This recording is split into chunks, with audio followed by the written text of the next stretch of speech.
নমস্কার, কেমন আছেন সবাই? সুমনা সুন্দরবন ভিলেজ লাইফের আরও একটি নতুন পর্বে আপনাদের সবাইকে স্বাগত।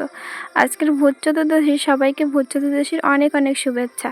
তো সকাল সকাল আমি এখানে 14 শাক তুলে এনেছি। তো কোনটা দেবো কোনটা দেবো না আমি তো জানি না, সেই জন্য সব কিছু মিলিয়ে তুলে এনেছি। মা এখন বলবে কোনগুলো দেবো আর কোনগুলো দেবো না, তারপরে সেইগুলো কেটে নেব। তো চলো, এনেছি যখন একটু বেছে নিই ফার্স্টে। কম বেশি শাক কিন্তু আমাদের বাগান থেকেই তুলেছি, মা তুলেছে, আমি তুলেছি, তুলে সকাল সকাল নিয়ে চলে এসেছি। আর এই যে দেখো, লাল শাকগুলো আজকে আমাদের বাগান থেকে তুলেছি প্রথম। অল্প একটু জায়গা দেওয়া ছিল, সেইটাই তোলা হয়েছে। এগুলো তো প্রথমে বেছে নিয়েছি, আর এখন কিন্তু ভালো করে ছোট ছোট করে কেটে নেব। তো চলো, শাকগুলো বাছাও হয়ে গেছে, এবার কেটে নেব। কেটে নিয়ে তারপরে শাকগুলো ধুয়ে আনবো। বাড়িতে কিন্তু রোজ প্রায় শাক হতে হয় বললেই চলে, কারণ এই সময়টা আমাদের বাড়িতে সবাই প্রায় সব সময় সব রকম শাক খেতে ভালোবাসে। আর ওদের যদি প্রত্যেক সাঁজে যদি শাক দেওয়া হয় তাহলে আর কোনো কথাই নেই। তো শাক তো আমার কাটা হয়ে গেছে, তারপরে এখানে আমি লাউটা কেটে নিচ্ছি। তো লাউটা কাঁঙ্গা দিয়ে রান্না হবে মা বললো, তো কেটে নিচ্ছি। চলো লাউটাকে কেটে নিই, তারপরে আর কী কী সবজি কাটবো সেগুলো তোমাদেরকে দেখাবো।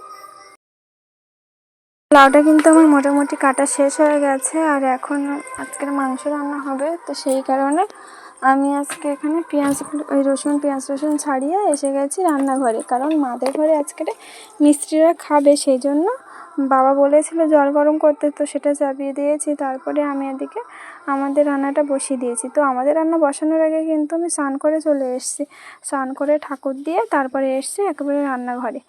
তো এখানে বড় হাঁড়িতে কিন্তু মাদের ঘরের ভাত রান্না হচ্ছে, কারণ মা তো এখন রান্নাঘরটা খুলতে পারে না। তো তারপরে আমি এখানে কিন্তু শাক ভাজা করছিলাম, আর লাউ আর কাঁকড়া রান্না করছিলাম, সেটাই। তো দেখো, আমার এখানে রান্নাও হয়ে গেছে, দেখতেই পাচ্ছ।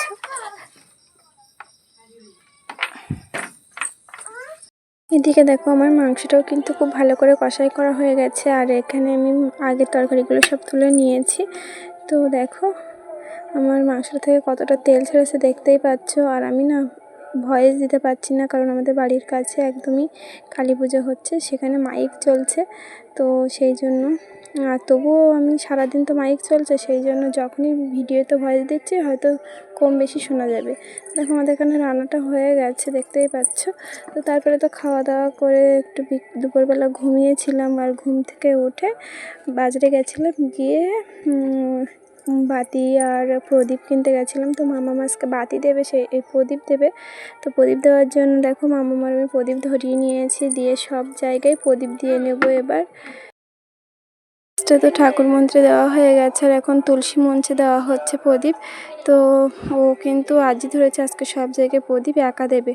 দেখো আমি তারপরে এসেছিলাম ছাদে, ও আসার জন্য কান্নাকাটি করছিল, কিন্তু নিয়ে আসেনি, মা ওকে নিয়ে রাস্তায় গেছে। ওই দেখো মাঠ দেখা যাচ্ছে। তো তারপরে ওর কাকু এসে বলল যে চল নুনু বাজি ফোটাবো। তো কাকু আসার পরে একটু বাজি ফোটানো হয়ে গেছে। ওর দেখো, ও কিন্তু বাজি ধরবে না, শুধু আনন্দ করবে আর নেচে যাবে, কিন্তু বাজিতে হাত দেবে না। আর যদিও দেয় কিন্তু সেটা ওই ধরানোর আগ পর্যন্ত, তার আগে তারপরে ধরালে আর দেবে না।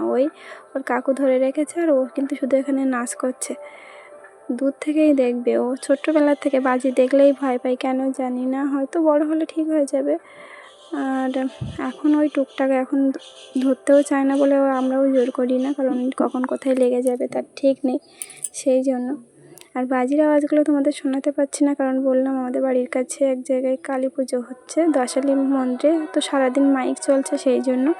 তো তারপরে মামার আমি বাড়ি চলে এসেছিলাম। বাড়ি এসে দেখো আমি এটা ধরতে বলছিলাম, এটাই ধরতে চাইছিল, সেই জন্য। তো আজকের পর্বটা এই পর্যন্ত। ভালো লাগলে অবশ্যই লাইক কমেন্ট শেয়ার করবেন এবং চ্যানেলটিকে সাবস্ক্রাইব করবেন। দেখা হচ্ছে পরবর্তী আরও একটি নতুন পর্বে, ততক্ষণে কিন্তু সবাই ভালো থাকবেন। তো দেখো এই বাজিগুলোই কিন্তু ও ধরছিল। তো সবাইকে শুভ দীপাবলি।